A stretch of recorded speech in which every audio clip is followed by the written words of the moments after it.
அனைவருக்கும் வணக்கம்.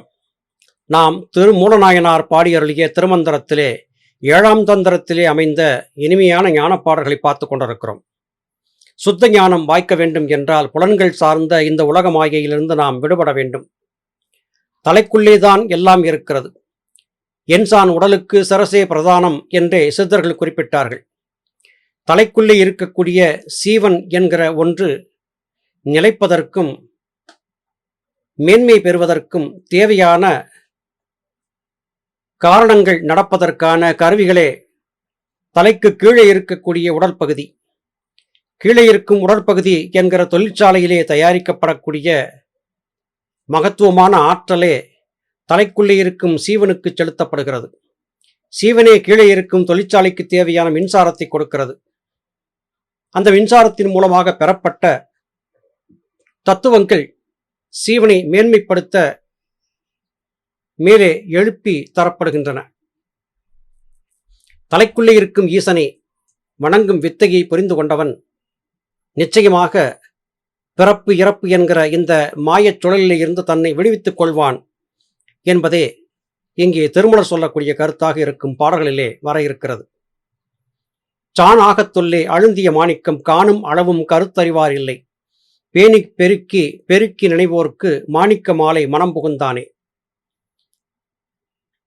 அவரவர் கையிலே எண்சான் கொண்டிருக்கக்கூடிய இந்த உடலுக்குள்ளே ஒரு சான் அளவுள்ள தலைக்குள்ளேதான் எம்பெருமான் ஈசன் எங்கோ ஓரிடத்திலே ஒளிந்திருக்கிறான். அவன் ஒளிந்திருக்கும் இடத்தையும் அவனுடைய அளவையும் சாமானிய மக்களால் அறிந்து கொள்ள முடியாது. ஆனால் தலைக்குள்ளே இருக்கும் ஈசனை அறிய வேண்டும், அடைய வேண்டும் என்கிற அவா சற்றும் குறையாமல் ஒவ்வொரு வினாடியும் சிவத்தை சிந்தித்து இருக்கக்கூடியவர்களுக்கு தலைக்குள்ளே இருக்கக்கூடிய சிவம் மெல்ல மெல்ல தன்னை அடையாளப்படுத்தி கொடுக்கிறது. தலைக்குள்ளே ஒரு மாணிக்க கல்லை போல பிரகாசமாக சீவன் என்பது ஒளிந்திருக்கிறது. நாம் அருகிலே சென்று பார்க்கும்போது மறைந்து கண்ணாமூச்சாடுகிறது.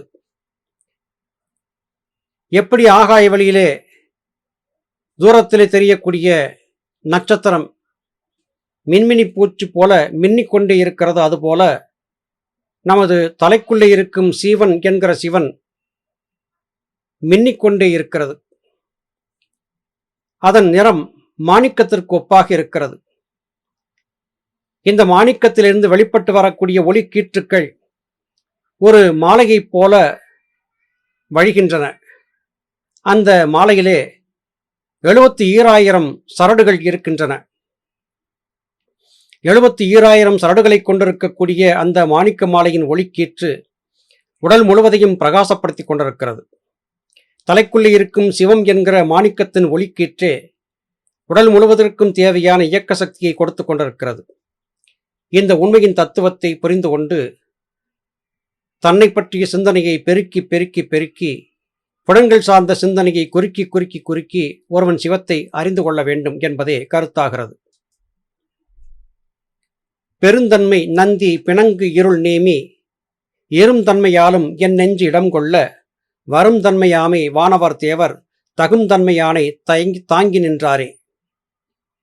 வானவர் தேவர், வானவர்கள் போற்றி பாராட்டக்கூடிய உயர்ந்த சக்தி சிவம் என்று ஆகிறது. வானவர் என்று அழைக்கப்படுபவர்கள் யார்? இது ஒவ்வொரு படிநிலையாக குறிக்கிறது.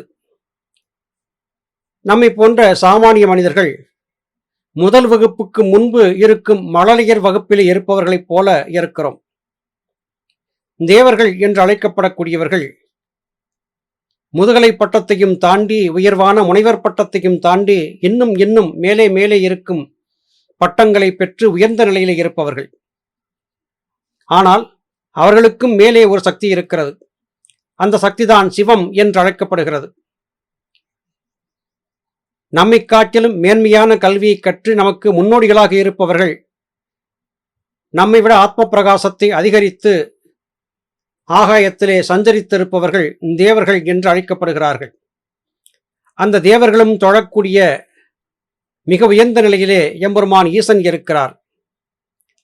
நாம் வாழ்ந்திருக்கும் இந்த வாழ்க்கையிலே 2 வகையான தன்மைகளை கொண்டிருக்கக்கூடிய காரணத்தால் தான் நாம் சிவத்தை அறிய முடியாமல் இருக்கிறோம். அந்த இரண்டு தன்மைகள் எவை என்று கேட்டால் ஆம் இல்லை என்பதே. ஒரு சமயத்திலே பராபரத்தை அறிந்திருக்கிறேன், நான் பராபரம் என்கிற எண்ணம் வருகிறது, அது ஆம் என்கிற பதிலை சொல்கிறது. மற்றொரு வேளையிலே இல்லை இல்லை இன்னமும் எனக்கு தெளிவு பிறக்கவில்லை என்கிற பதில் வருகிறது. ஆம் இல்லை உண்டு இல்லை என்கிற இந்த இரண்டு விதமான சிந்தனைகளிலேயே பெரும்பாலும் நாம் ஏமாந்து கொண்டிருக்கிறோம். இதை நாம் சரியாக புரிந்து கொள்ள என்ன செய்ய வேண்டும் என்றால், கிருதயஸ்தானம் என்று அழைக்கப்படக்கூடிய சுழுமுனைத்தானத்திலே மனத்தை ஆடாமல் அசையாமல் நிறுத்தி பழக வேண்டும். அப்படி பழகும் போது தேவர்களுக்கு மேலான நிலையில் இருக்கக்கூடிய எம்பெருமான் ஈசனாக நம்மை உயர்த்தி கொண்டு விட முடியும்.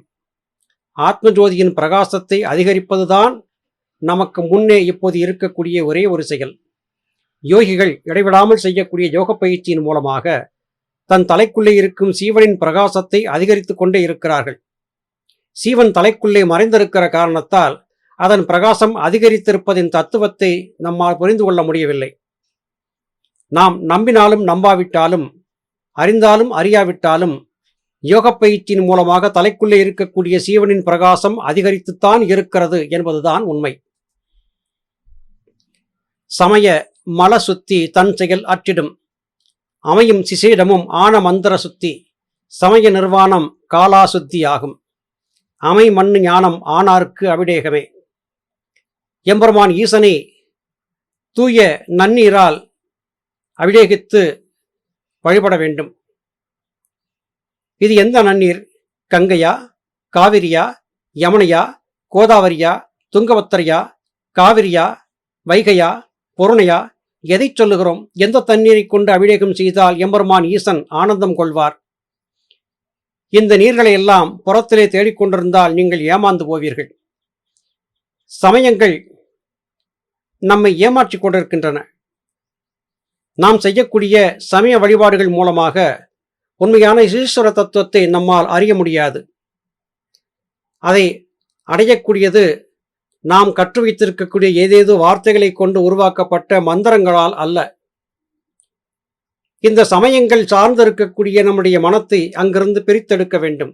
சமய நிர்வாணத்தை பெற வேண்டும். அப்பொழுது மாத்திரமே மனம் ஆத்மசுத்தியை பெறும். இதுவரையிலும் நமக்கு சொல்லிக் கொடுத்தபடியாக இந்த உலகை பற்பல விதமான சமயங்களை கொண்டு நாம் பார்த்து கொண்டிருக்கிறோம்.